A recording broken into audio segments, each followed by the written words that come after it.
Welcome to ePathshala. I am Dr. Vishal Jadhav, Associate Professor, Department of Sociology, Tilak Maharashtra Vidyapeeth, Pune. Today we are going to look at a module called Moral Education as proposed by Emile Durkheim, which comes under the paper Classical Sociological Traditions. According to Durkheim, education and especially moral education can play a very important role as a cohesive instrument in bringing people together, especially in times of distress in modernity. Durkheim believed that as we are moving into modern times after the Industrial Revolution, into urbanization, into more organized kinds of hierarchies and complex social units, education and especially moral education has a very important role to play in ensuring a kind of interconnectedness between different and disparate parts and institutions of society. Moral education for him is something like religion, and he argues that the state should take over the responsibility of imbibing and disseminating moral education within society. In moral education, Durkheim explained three elements on which morality is constructed: discipline, attachment, and autonomy. Discipline restrains egoistic tendency and impulses, functions to mediate aggressive, self-centered behavior.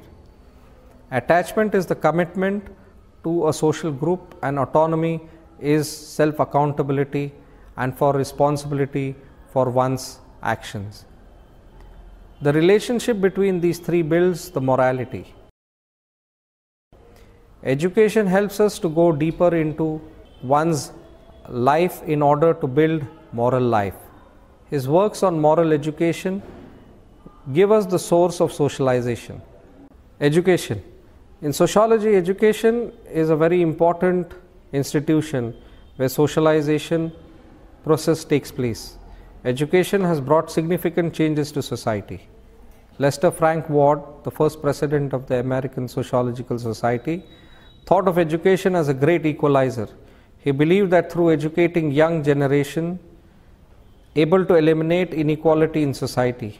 In other ways, education is the total experience of infant, child and young adults as a preparation for full membership of adult society. Moral education. Etymologically, the term moral comes from Latin mos, which means customs or habit, or the translation of Greek ethos, which means roughly the same thing and is the origin of the term ethics. For many countries and religions in the world, moral education refers to character education or education for morality. Most thinkers, educational practitioners and parents acknowledge that children are born to this world helplessly and need to be cared and guided for their future career. More specifically, children need to learn how to live harmoniously in society. Historically, the mission of school has been to develop the young both intellectually and morally. Moral virtues such as honesty, responsibility, and respect for each other are the domain of moral education. Moral education supposedly helps children to acquire virtues of moral habits, to live a better life and at the same time become productive. The moral education should contribute not only to the individuals but also to whole human community. According to Durkheim, moral education plays a great role in transmitting cultural tradition from generation to generation through norms and values in society. A brief history of moral education. Every existing community has a moral code, and it is the responsibility of the adults to instill this code in the heart and mind of its young. Every society expected the school to contribute positively to moral education of children. This was the prime concern of the school for this new digital world. In England, Puritans believed moral code resides in Bible, so it is imperative that children be taught to read the Bible. They thought inability to read the scriptures lead children to be prey to the snares of Satan. During colonial period, religion played the major role in moral education. The 19th century schooling promoted for both secular and moral education. Abraham Lincoln wrote, "I desire to see the time when education, and by it means morality, sobriety, enterprise and industry, shall become much more general than at present." During the 20th century, many schools attempted to ignore moral dimension of education. At the same time, educators were encouraged to address moral concerns of students using two approaches: value classification and cognitive development moral education. Here comes Emile Durkheim as a major functionalist of education, who tried to transmit this kind of normative order through education, through morals and values. Emile Durkheim was a French sociologist and educationalist. He was a person who trusted in education and possibility of changing moral education. Education is the means to change the social structure and reform society.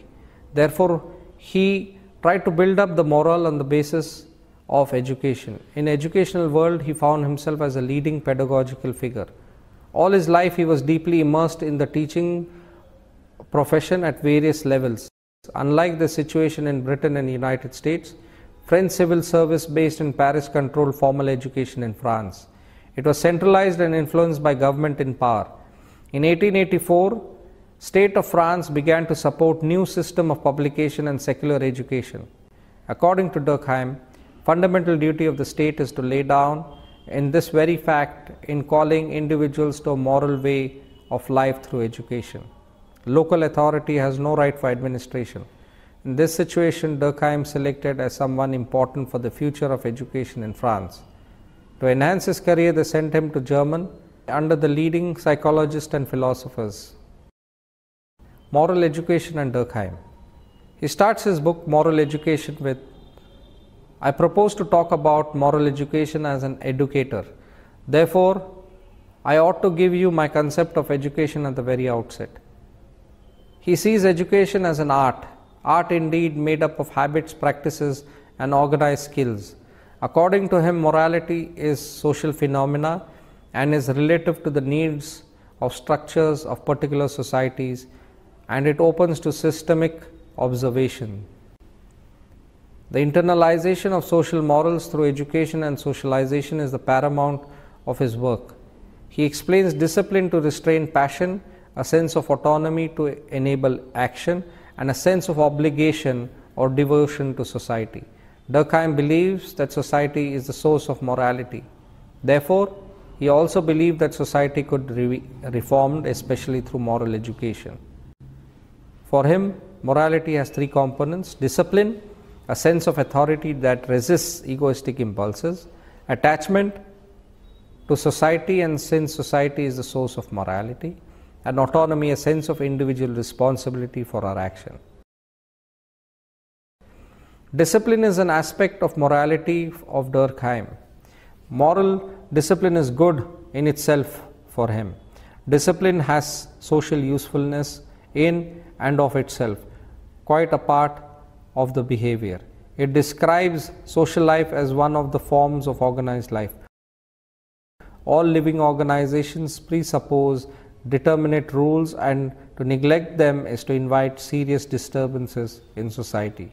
True social institutions are directed towards society's interest and not individuals as such. On the other hand, if such institutions threaten and are disorganized, the individual life and social life will collapse.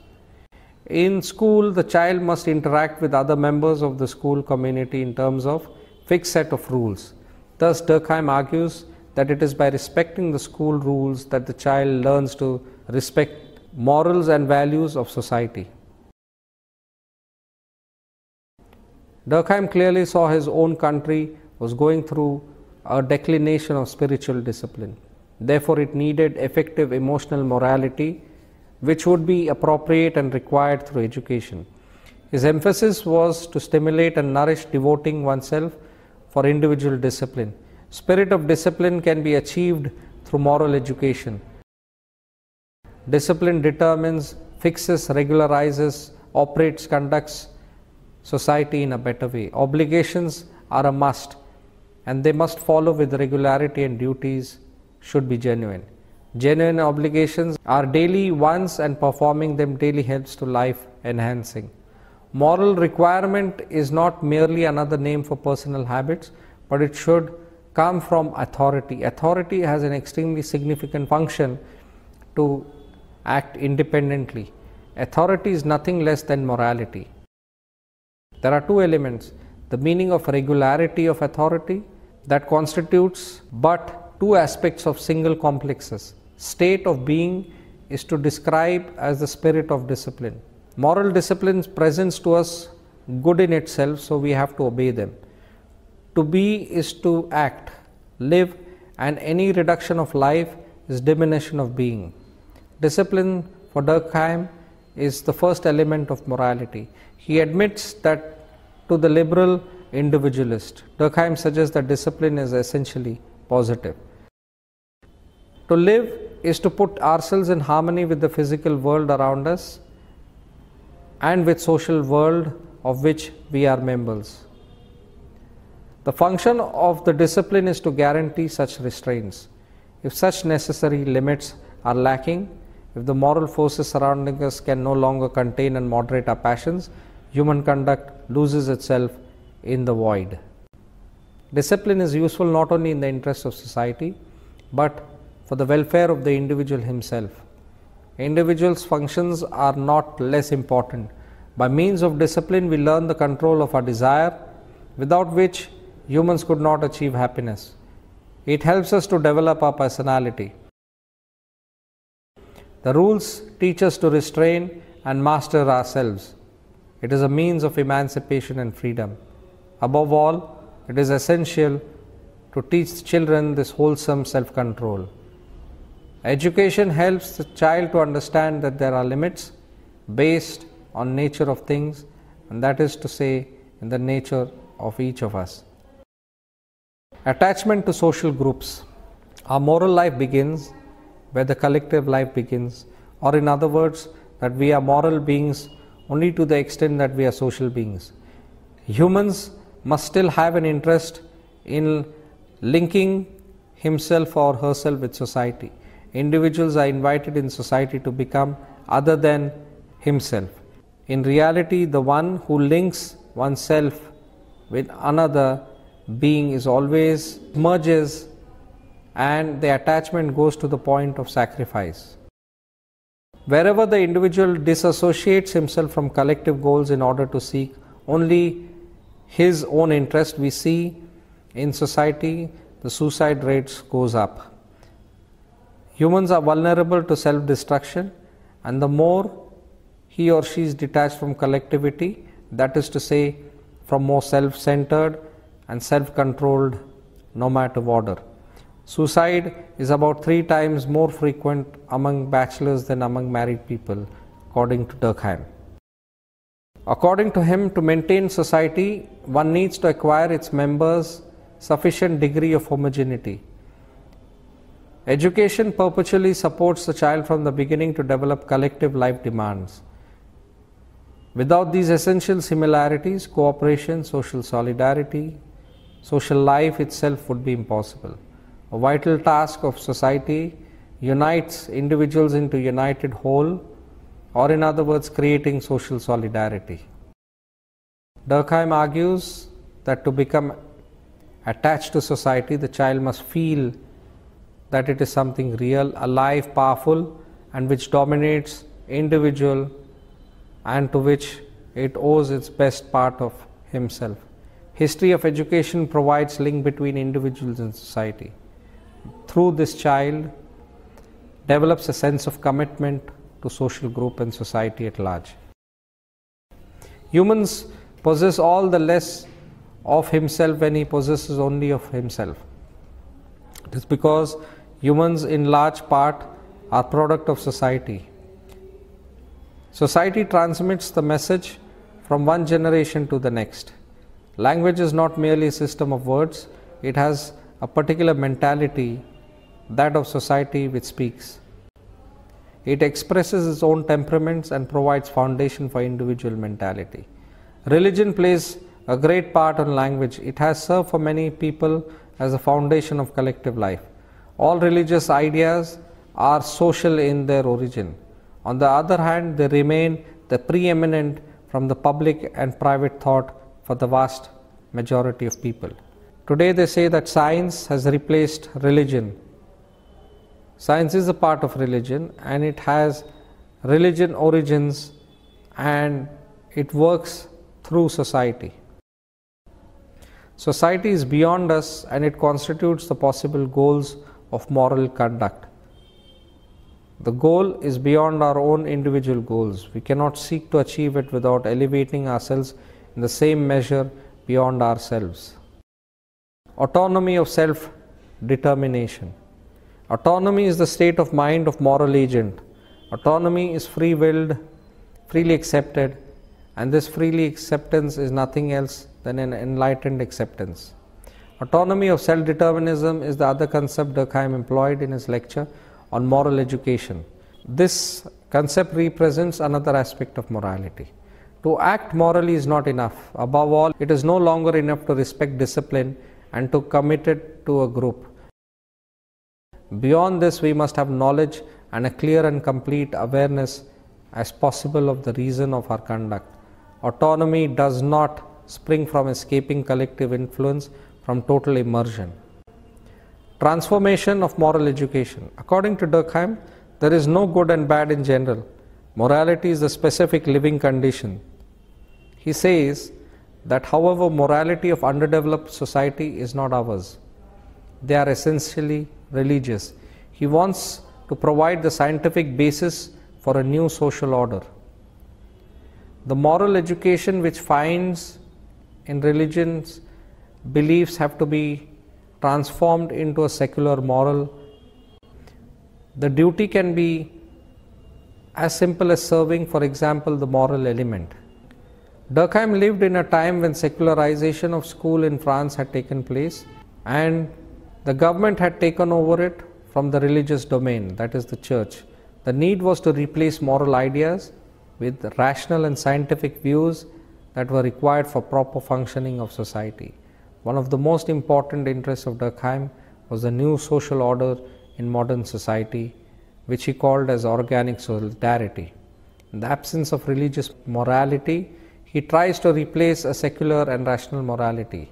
He deems it to be a vital new morality for the new generation. There are two stages of socialization that take place during childhood. First takes place with the family and second during the elementary school when the child begins to leave the family. Second stage, according to Durkheim, is the critical moment in the formation of the moral education, the socialized citizen, so to say. During this period, the foundation of a society, specified morality, has to be laid that will facilitate the entry of children into mainstream society. Durkheim argues that we have committed ourselves to provide in our schools a completely rational and moral education and excluding all principles derived from religion. Function of education. To influence the child, morality is not to nurture in him a particular virtue. It is to develop and constitute completely to the particular circumstances of human life. There is a major problem in our schools that we lack influential teachers to teach morality. All that behavior conforms to pre-established rules. The domain of morality is the domain of duty. It is up to the person to see how it applies to a given situation. Morality consists of a system of rules and actions that are predetermined conduct. Morality is not something general but very definite rules. It is like so many molds within limiting boundaries. We do not have to construct these rules at the moment of action. For Durkheim, discipline is never an end in itself. but it is necessary for freedom, good of individual society, and most importantly for the development of the cult of the individual. Durkheim saw that the difficulties in teaching morals to the young was that of authority.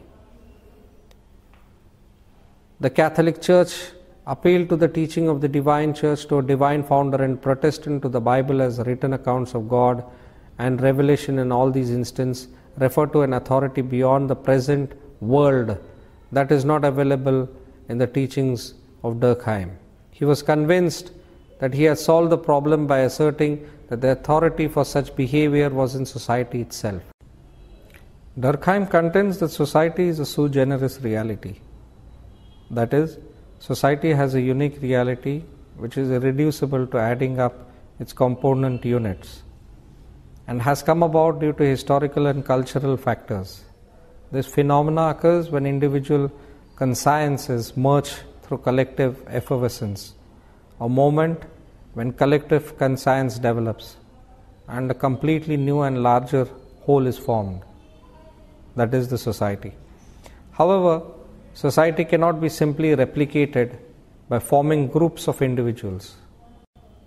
The logic of how society is formed and how it reproduces itself does not solely depend on the constituent units, that is the individuals. The demographic and material conditions together with technology lead to disparate levels of human interaction. These interactions in turn lead to the formation of dynamic density, that is, the rate at which individuals come in contact with each other. Thus, the dynamic or moral density, as Durkheim calls it, differs in time and space, and hence it cannot be replicated. With European societies undergoing intense social changes, Durkheim states that it is only moral education which is based in terms of science and logic that can bring about a change in collective consciousness and finally strengthen the ideal of the cult of the individual and the larger expressions of humanity and liberty.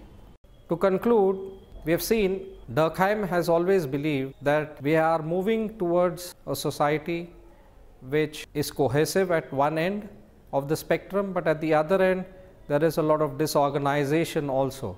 And this is because the normative order of the earlier life worlds are now being dissolved and new social order is being ordered.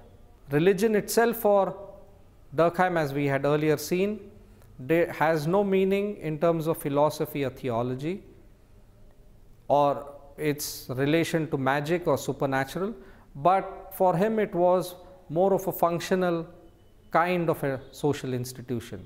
Similarly, in this particular module, Durkheim has tried to argue how important moral education is to ensure social cohesion, which leads to social effervescence and which finally results in proper social functioning of society.